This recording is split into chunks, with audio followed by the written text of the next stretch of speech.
변호사가 직접 공개하는 억울한 사건 구출 스킬. 지금부터 시작합니다. 억울하다는 말로 상담이 시작될 때 사실 그 안에는 전혀 다른 종류의 사건들이 섞여 있습니다.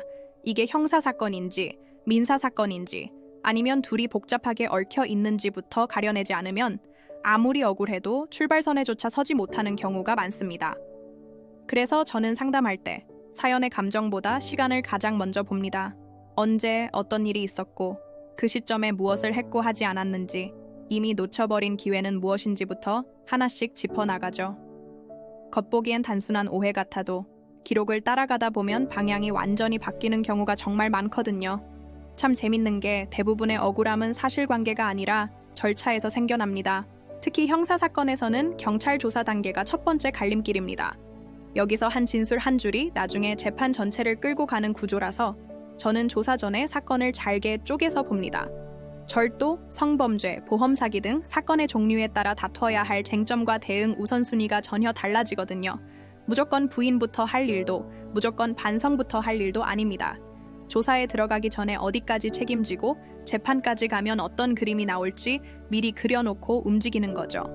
제가 성공 보수보다는 사건 자체를 어떻게 깔끔하게 정리할지에 집중해온 이유도 바로 이 때문입니다. 조사 한 번 잘못 대응해서 몇 년을 고생하는 경우를 너무 많이 봤으니까요. 민사사건은 더 냉정하게 접근해야 합니다. 이길 수 있느냐보다 더 중요한 건 받을 수 있느냐입니다. 채권 추심, 재산조사, 손해배상 판결까지 다 받아도 강제 집행이 안 되면 그 판결문은 그냥 종이 한 장에 불과하거든요. 그래서 소송을 시작하기 전에 상대방의 재산 흐름, 숨겨진 자산, 집행 가능성부터 계산합니다. 판결은 받았는데 한 푼도 못 받는 황당한 상황이 반복되면 안 되니까요. 부동산 분쟁이나 전세 사기 사건에서는 계약서를 다시 뜯어봅니다.